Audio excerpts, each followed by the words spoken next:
designing role-playing games way back when, before most of you were born. A lot of role-playing games were making the mistake of trying to simulate miniature games, right? Because a role-playing game is not a miniatures game. Right? A role-playing game is a game in which your character's motivations are more important than tactical decisions, right? Your character will make Hey, Ford. Hey. Your character will make stupid decisions because my character would do that, right? So the example I usually give is that chess, the game chess, is not a role-playing game, but you can turn it into a role-playing game. You can give your characters motivations. You can give the king the motivation. You can give the pawns motivations. You can name all of the pawns and move them around based on their motivations. You're not going to win the game. You're probably going to lose. But that's not important. The important thing about a role-playing game is playing your character's motivations and moving story forward and things like that. So the mistake that a lot of tabletop role-playing games do is they try to emulate board games. And that's not what makes a role-playing game.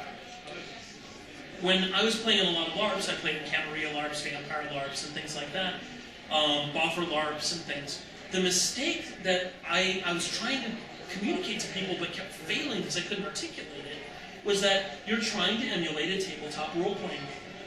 And LARPs are not tabletop role-playing games. In a LARP, the idea is to be surrounded by the environment, to feel like you are not playing a game. Like, I am my character, and I'm going around, and I'm doing these things, and I'm reacting the way my character would, and that. It's an improvisational acting game, right? That's what a LARP is. And if you've played in the Camarilla, for example, if you played the White Wolf version of live-action games, you know how this feels. You and I are having this conversation, or this in-depth conversation, and we're talking like our characters talk, and we're even forgetting that we're in a game, we're having this really great emotional moment, and someone walks up and goes, physical challenge, and everything stops, right? The whole game stops, because now I have to shift my mindset away from my character, and I have to start thinking, okay, what's on my character sheet? And the moment that you do that, you've lost it. It's gone. All that immersion that you've been fighting for to get is gone. It's thrown out the window, and now everybody waits 10 minutes to take 3 steps. Ooh, because this is fun, right? It's gone. So the idea of a LARP, the live-action game, is one of the reasons I like Boffer LARPs, the way they work, or the idea of Boffer LARPs. Some of them are trying to emulate tabletop games, but I love the idea of playing a Just Heining's Dying Kingdoms LARP. When you first play in his LARP, he puts a sword in your hand, he puts a costume over your shoulders, and you walk into the game and you get ambushed by bandits. Right? The first thing that happens is you get ambushed by bandits. And here you are, you've got a sword in your hand, and there's other guys, they got swords in their hand, and they're coming at you, and you're like, this is really happening. And suddenly you are pushed into the situation. You are forced into emulation. Now, when just have bandits attack you, you're a brand new player, and he tells the bandits, lose. Get killed, right? So, but when you first walk in, the illusion is, holy shit, I'm really doing this. Wow, and I'm winning. Yay, I won, I killed the bandits. Wait, there's stuff on the bandits. Oh, I'm going to go through and loot the dead bodies. Oh, awesome.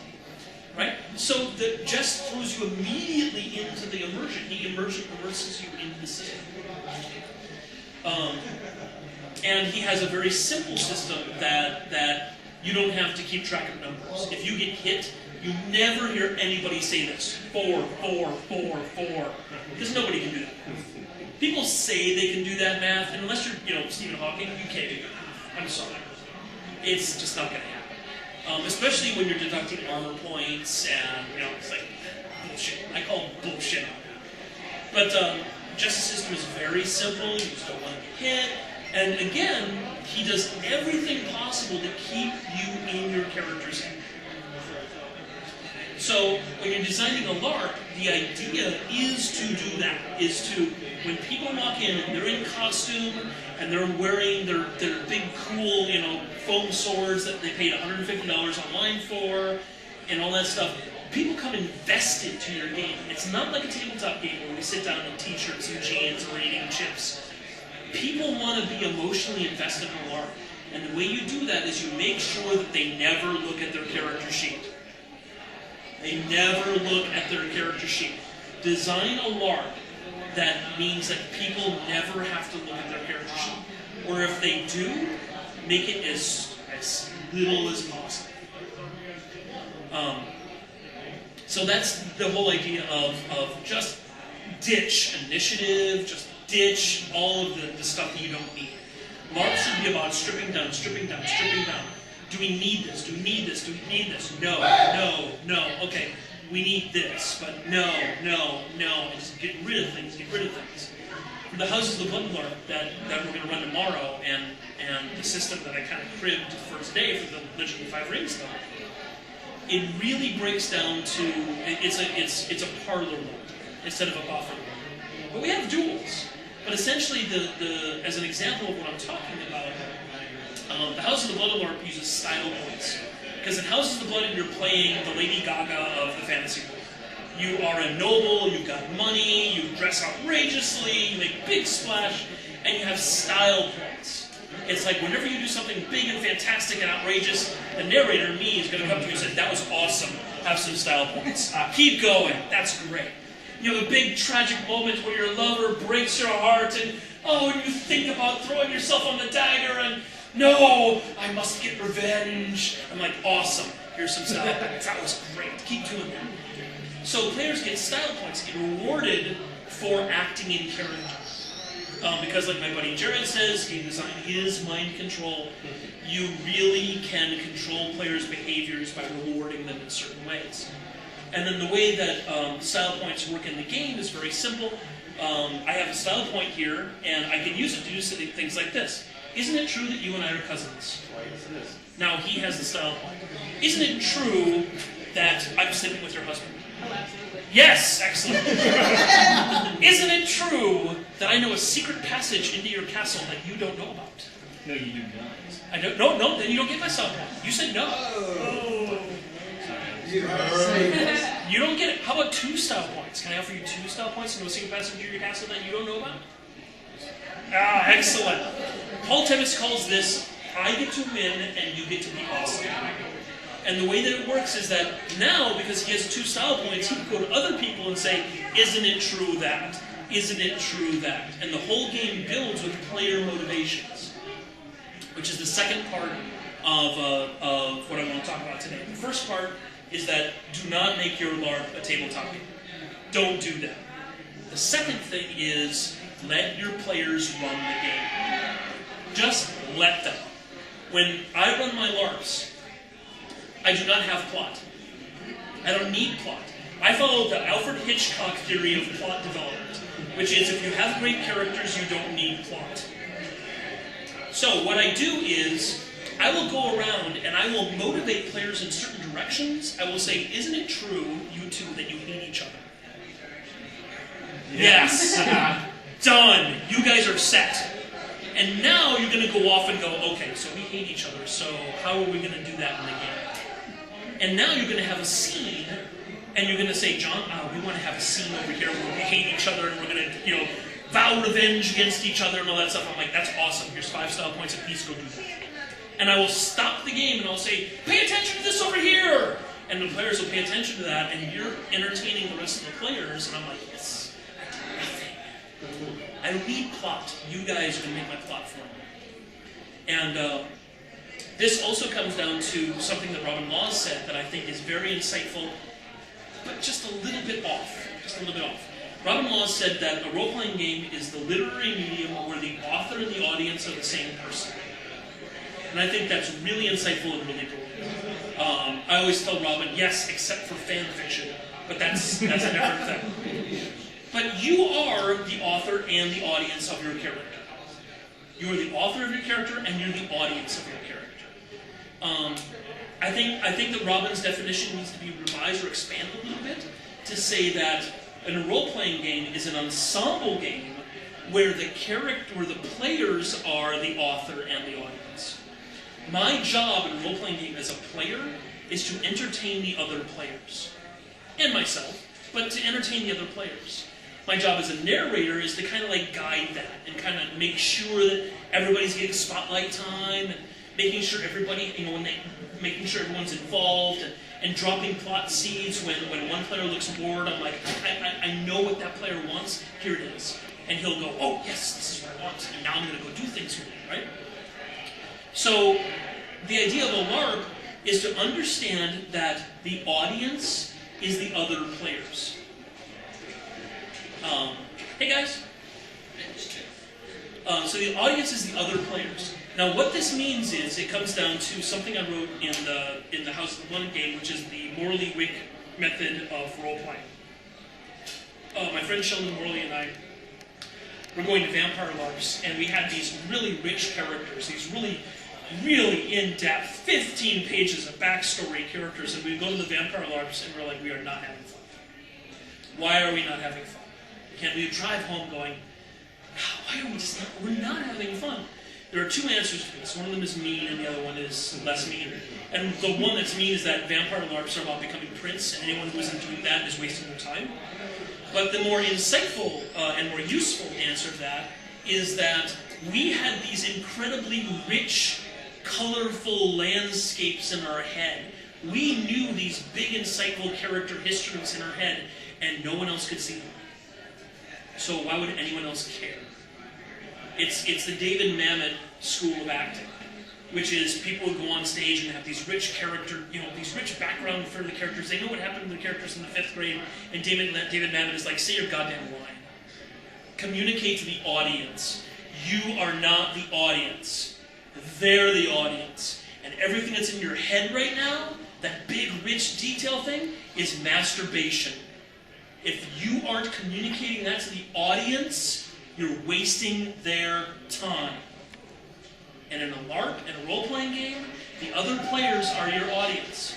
And if you have this rich, detailed character back history that they don't know about, who are you entertaining? Why is it there? You know what's happening?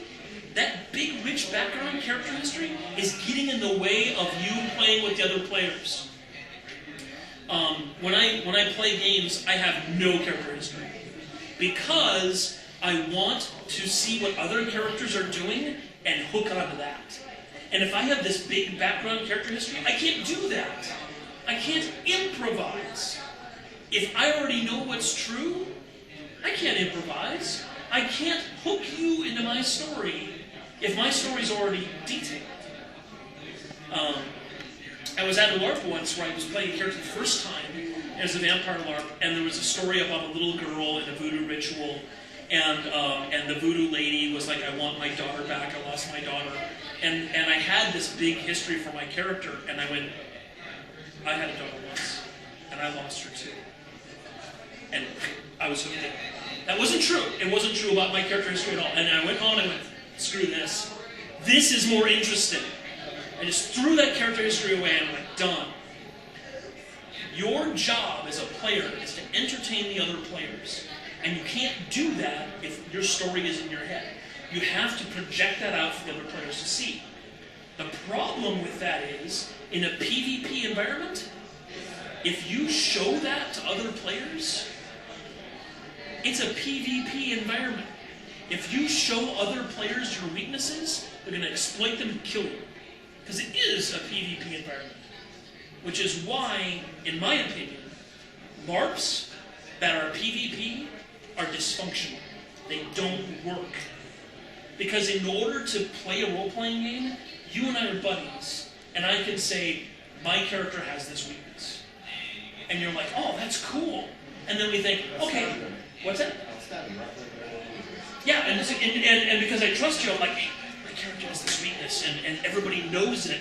And then you betray me, and I'm like, oh, man, that was awesome. I got betrayed. I'm going to get revenge. Right? But you can't do that in a PvP LARP, because in a PvP LARP, you don't just hurt me, you kill me.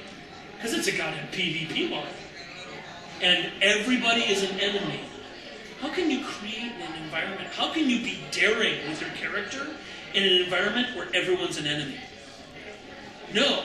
The reason I was at the International Cabaret Convention in Phoenix, and we were sitting around talking in character, and a game master walked by, and he said, "Oh, by the way, there's a wallet on the floor."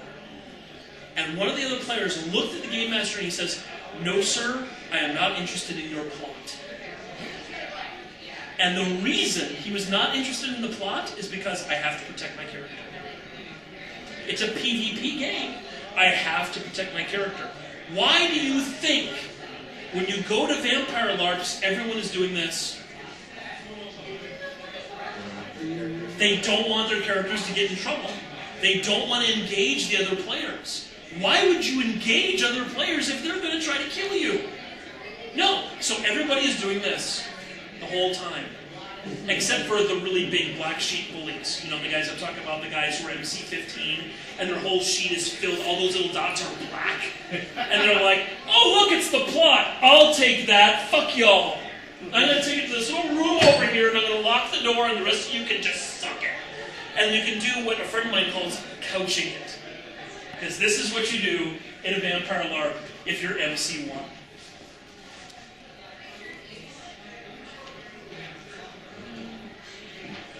Expect any good blood lately? Hey, why are you talking to me? I don't know. You know Octavian? Don't talk to me. Don't talk to me. I'm just here for my 3 XP. This is fun. Oh, I'm having a blast. I gotta earn my fun.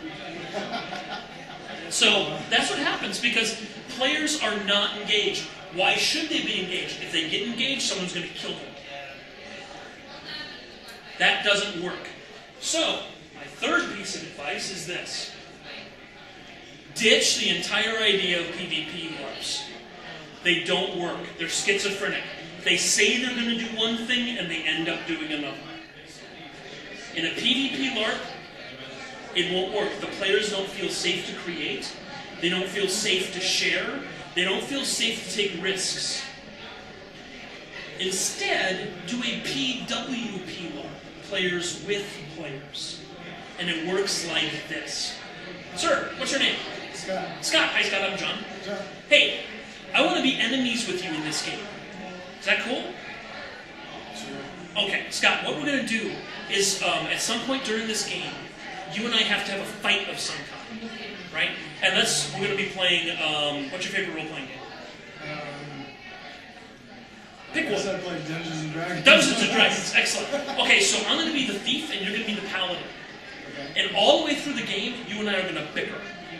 We're just going to be like, and we have I'm different... lawful and What's that? I'm lawful. Good. Yeah, Scott, come here. Come here so you're on camera. Come here. Pull up a chair. Pull up a chair. All right, so... I don't think you warned anyone about the audience participation. All right, so make sure you get Scott on camera. Scott on camera too? Okay, awesome.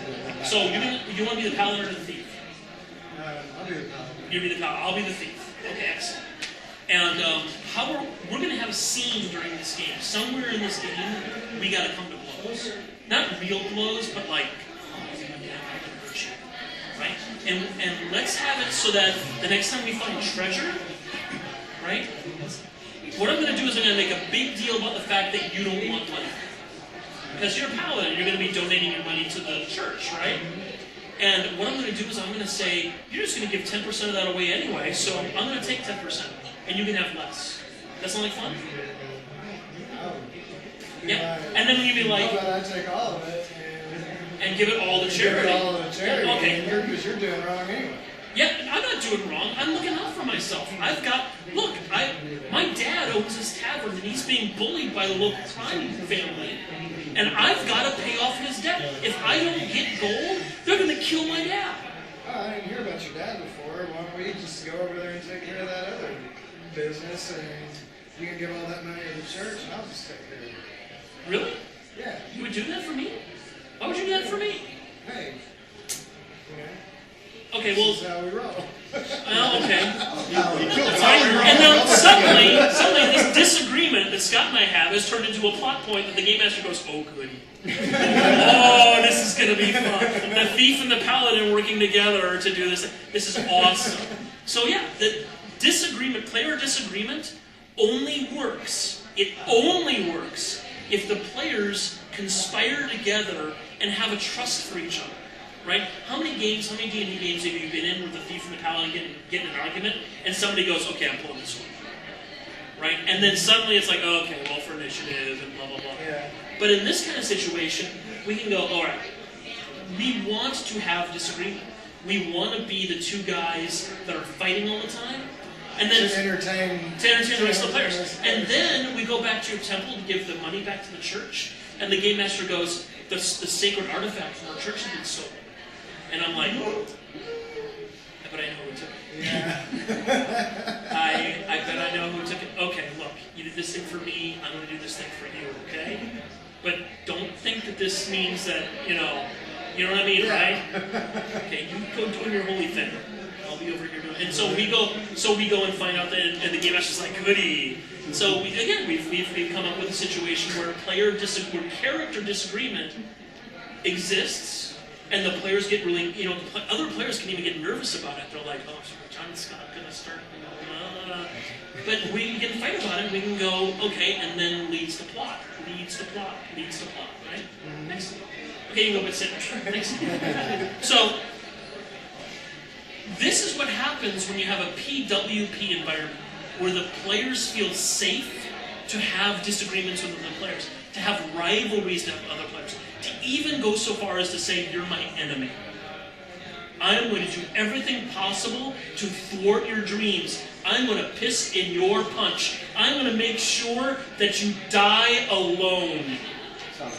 Sounds good to me too, right? And right?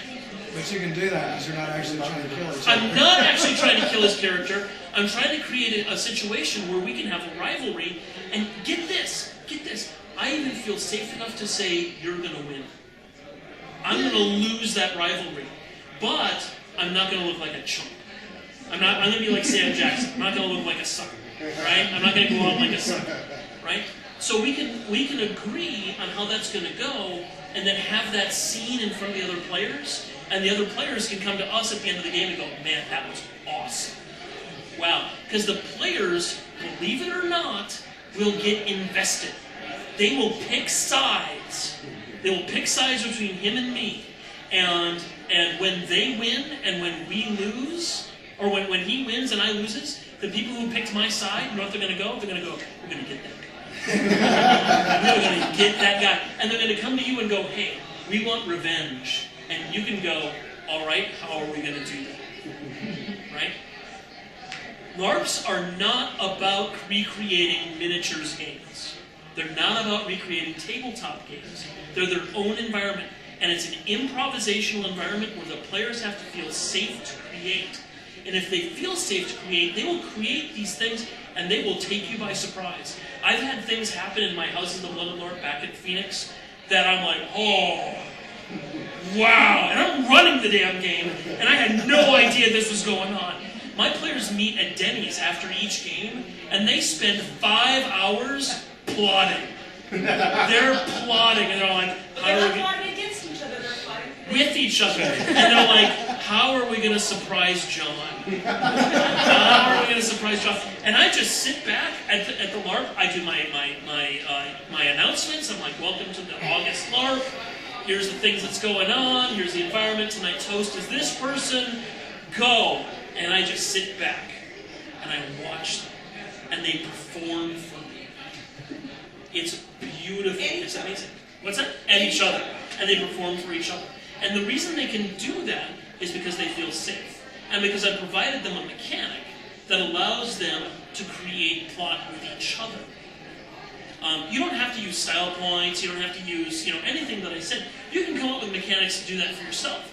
But the key to the LARP mechanic, to make it work that way, is to give the players the ability to make story themselves and to reward them for doing it. Because if you reward them for doing it, they'll do it. They want to do it. We've had players from other LARPs come to our game and give up on other games because they're like, this is what I've always wanted. This is what I want out of a LARP. The ability to say things that are true about my character when I'm like, you know what? my character had a wife and she died under mysterious circumstances. Everyone's like, that's awesome, here's Sile. And they can just make it up. They can because they're improvising. And of course, once something is true in the game, you can't say it's not true, because that's lame. You wouldn't want to do that. But you can add things to it. For example, you say, my wife died, and I don't know how she died. And I come up to you and say, is it true that I killed her? And you don't know. And you can go, yes. Yes, it is. Or you can go, no, she already paid me Sile for that. So that leads to one of the last things I want to talk about LARPs before we kind of open it up to questions and things, which is secrets. Game masters believe that secrets are a real important ingredient to keep your players guessing. If they don't know what's going on, they'll want to find out more. That's true. But the danger of that is that you turn into Lost, where you watch 7 years of this goddamn show, and at the end of it you're like, oh! Nothing got explained. Yeah, nothing got explained. I'm fine with mystery, I like mystery, but please, you didn't know what's going on. So you never want your players to feel like you don't know what's going on, right? Sure, you know, like when I'm talking about players surprise you with things, and it's fun to surprise the game master with stuff that he didn't know, but somebody knew what was going on, damn it. Somebody knew, and it's okay if it's not me, as long as everybody else gets to see it too. So, what we do is we have this thing called the Open Secrets Rule. We were talking before about how in a lot of LARPs, the big bully characters will, you know, the game master introduces the plot, and the big bully characters come and take the plot, and they go over to this room and they lock it so nobody else gets to see the plot. Because we want the plot. Because we know there's a reward for solving the plot. Right? So what we do is this. We have an Open Secrets Rule. And the way, hey, how you doing, sir? It's good to see you. I am really glad you're here. Thank you for joining. So we have an Open Secrets Rule. The way the Open Secret Rule works is this. I need another volunteer. Ford, come here. You have been volunteered. So Ford and I are speaking in a public room, right? We're talking about this and that, and we're talking, and then, what's that? And then some. And then some.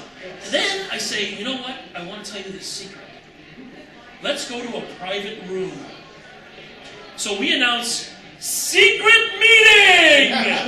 There is a secret meeting going on right over here. And so we go over here, and we say, this is a secret meeting. Now, the rule for secret meetings is anyone can watch the secret meeting. We don't care. As a player. As a player. You can come over and watch the secret meeting, and you can see what's going on as a player. Not as your character, but as a player. Because it is more fun to know what's going on in the damn story. However, everyone has espionage actions, because you're a noble in House of Bloods, you're playing, you have spy networks. And if you spend an espionage action, you can watch the scene in character and have in-character knowledge of it. But we have our secret meeting, and our secret meeting is about, I really, really want to kill the guy with the camera and the afro. I really want to kill that guy. So I'm going to ask, and you're his lord, so I want to ask you permission if I can kill that guy. Can I kill that guy? What's it worth to you? Good then. Good. I'm going to give you all of these resources, and I'm going to take over his lands. How many resources is he giving you now? He's giving you an X. Hardly even this. I will give you twice what he's giving you every year if I can kill him. Excellent. Now, here's the trick. She spent an espionage action to watch this, and you've seen this, and you're buddies with him, and it's not your choice whether to go tell him in or out of character, and it's your choice to go tell him in character. And players have a choice to do that. And what's more, he hasn't seen it, so I may even do this. Hey, buddy. I'm sorry, I forgot your name. Oh, Jason. Jason. Hey, Jason. I should remember that. It's my brother's name. Hey, Jason. Ford just said I could kill your character. So we're going to have to work that shit out. Okay? So Ford, go sit down. Thank you, Ford. No problem. So with Open Secrets, what happens is everybody gets to see all the elements of the story, or the elements of the story they want to see. And they can now go, You can come to me and go, I heard the thing that you're going to go and kill Jason's character. Can I be part of that? I want to be part of that story. I'm like, okay, let's figure out a way that you can now be part of that. So let's go talk to Jason and see how that's going to work out. And then we kind of, And you're talking as players. We're talking as players, yeah. Players. I'm like, blah, blah, blah, blah, blah. Okay, that's awesome. Let's see, and we'll do that, and then John will give us something. Now, I do have a question, though. Sure. How did you get people not to metal art that? I want them to. I want them to. You want them to I metal art? want them to metal art because the idea is that we have created an environment where players trust each other and feel safe. We've had a couple people come into the game. They have experience from other role-playing games that remain nameless, but they come from the Camarilla. And they come in and they're like, okay, I'm going to fully metagame this system. And it doesn't work. It just doesn't because of the way the environment, the way the environment works. And so when you come in and you start metagaming the system, people call you on it. They're like, what are you doing? You don't have to do that. You can just ask me, and we'll do that. And then players go, you mean I can't take over the game? I'm going to go back playing a vampire. And they leave.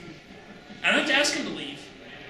They come in, they're like, well, it's not the game for them. They want to go to a PvP environment where they can, become prince. That's cool. Go play in the PvP environment where you can become prince. It's a different flavor of ice cream, right? We're chocolate, they're, blood, whatever. And so we have different games, and some of our players go to Vampire LARPs and they go, oh, this isn't for me because I don't feel the same way. And the Vampire people come over to us and like, oh, I don't feel the same way. That's cool. I have an environment for both. I like playing in a PvP environment. I get a real big thrill out of it.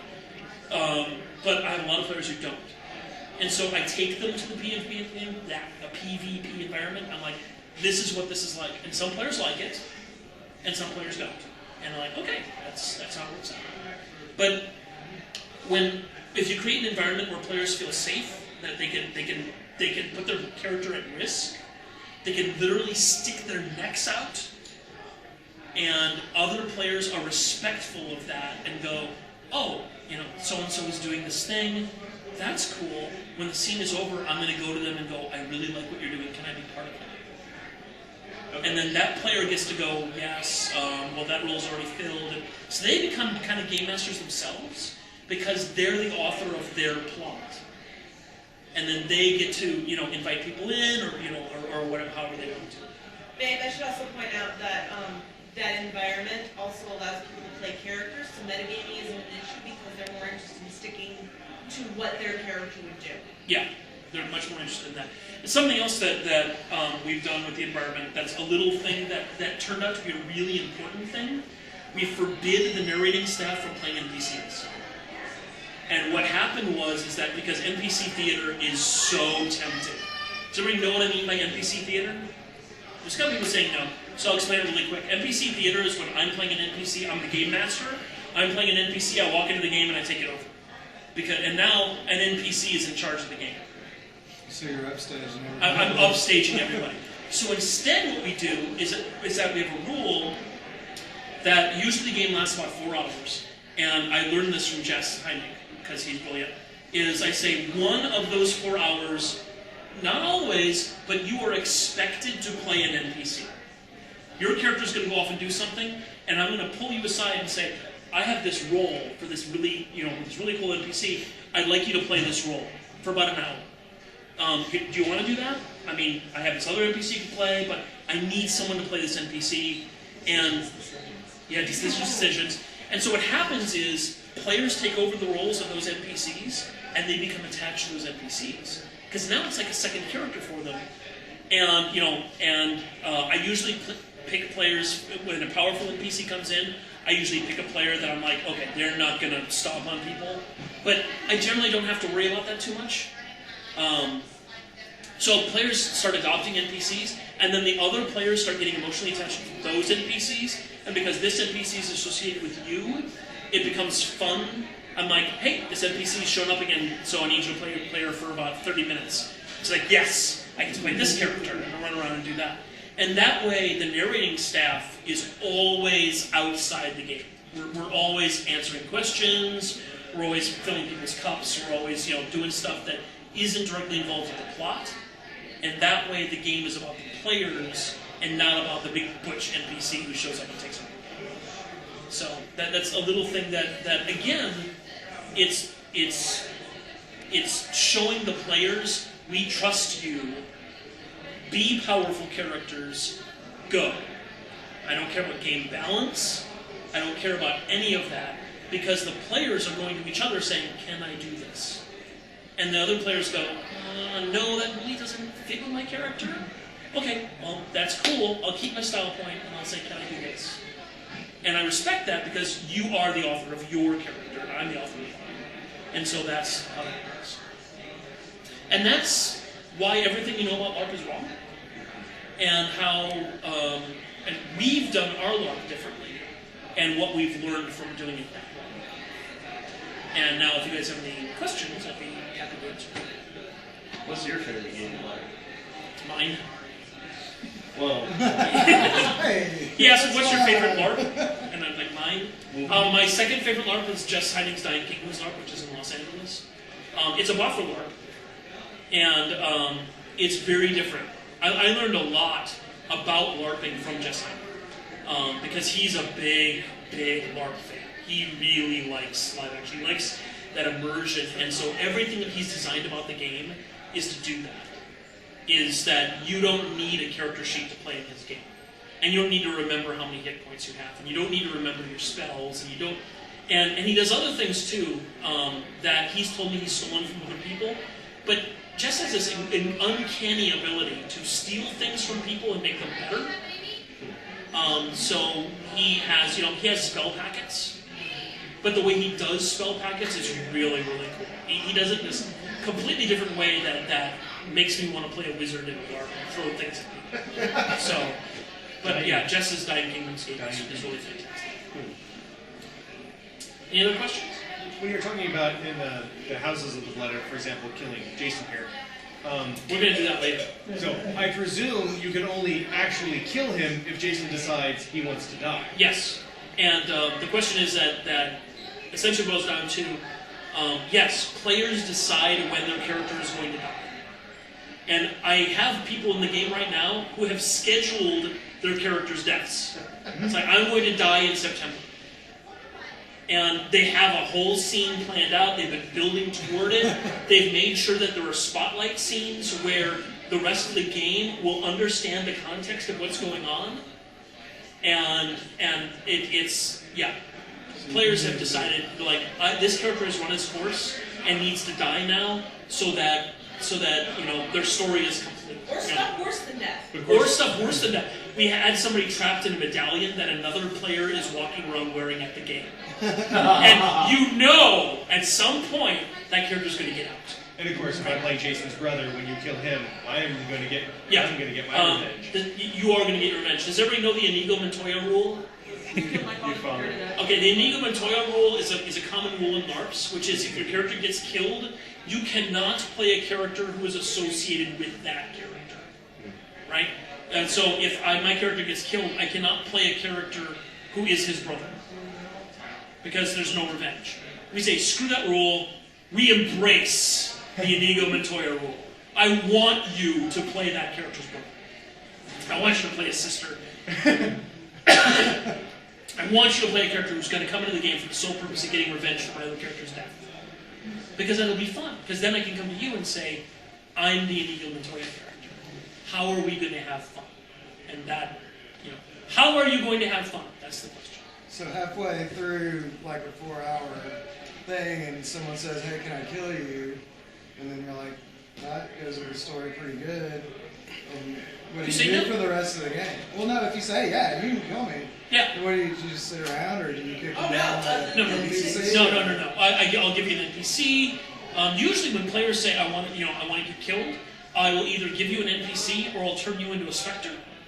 So you're the ghost of your old character, and you're wandering around screwing with people. I'm gonna follow. So you kill my character, and my specter comes back and follows you around. I got style points. Oh yeah. So I just follow you around. It's not game over. No, it's not. Or to be quite honest, they make a new character within 5 minutes, and they're playing something different playing something different. So it's just if it's good for the story. So. Yeah, what works? What will entertain the rest of the players? That's really what the question is. It's not about game balance. It's not about any of that crap. None of that matters. What matters is what will entertain the rest of the players. That is the key question. Whenever anybody does something in the game, I want them asking, how is this going to entertain everybody else? Is this going to be fun? Is this going to make the other players go, wow, that was awesome, here's something else? And that means that players feel free to create, and they feel free to take risks, and they feel free to do all that other stuff. Sounds like fun. Any other questions? Yeah, how do we get in on this? How do we get on this? I'm running at 5 today for Legend of 5 Rings, Legend of 5 Rings LARP. And it's a really stripped down version of the houses mechanic. And then tomorrow at 6 I'm running Houses of Blood, and that's the full blown thing. Can you just watch it? What's that? Can you just watch it? Yeah, you can actually. What happens is with Houses, the narrating staff plays servants, because everybody in Houses is nobles. So what happens is we all wear black, because black is the color of the serving class. So that I have vampire players show up in all black. I'm like, congratulations, you're a servant. Here's your character sheet. Yeah, we all wear black, and we run around saying the Ven word for "please don't kill me," which is "vente vente." And so what happens is when players have questions, or they have rules questions, or they want to do something, they'll say, "Servant, servant, come here. Oh, yes, vente vente, vente vente. What can I do for you?" How does this rule work? Oh, well, sir, the way this rule works is like this, and this, and this, and this. And is that good? Oh, that's good, peasants. Be going. Oh, thank you for not killing me, sir. I'll go over here now. So we're outside the game. We're in it. We're kind of, but we're beneath notice, and the whole point is to make the servants entertaining. And it came from when I was running L5R. I had a lot of servants running around the game, and they were called Hi Guys. Because someone would say servants, and I would say hi, and it's like, oh, it's the hi guy, yeah, okay. Hi guy, come here, hi. So that's where it came from. That's where the idea came from for having the narrators play servants, because the whole idea of playing a servant puts servants in the game, and creates the atmosphere. The players are like, servants, come here, and again, it's immersion. It's like, how do you get people into the game? How do you get people in the game, and so they don't feel like they're out of the game. Okay, the narrating staff, and we serve everybody anyway. We serve them drinks, we serve them food, we do all this kind of stuff. And so the idea is to have the narrating staff in the game and part of the game, so that when you call a narrator over, you don't feel like you're out of it. And that was another. And you can sit up sort of kind of being like an assistant to one of the narrators when you follow them around. They'll explain things if you want and that kind of thing. That's the way we usually do it. We have a mentoring program at the game. So when a new player comes in, they're like, because the Houses of Blood is like a wilderness of manners, right? It's just manners. And like, I know nothing about what's going on. Well, here's Chris, and you be his servant and follow him around. And while he's playing, he'll talk to you and kind of teach you what's going on. And so by the middle of the game, you know what's going on, and you're having fun. Because I don't want you sitting on the sidelines. I want you in the game. Even if you're just watching, you're in the game. You're his servant, and just do things for him when he tells you to do things. And that way you are watching the game, you're not part of it, but you're still in it. And you can still learn how it works. If you're not in costume or something. I don't care. We couldn't bring our costumes, because we have costumes that we put on people and stuff. They're like, I don't have a costume. I do. Here. Go. You're in.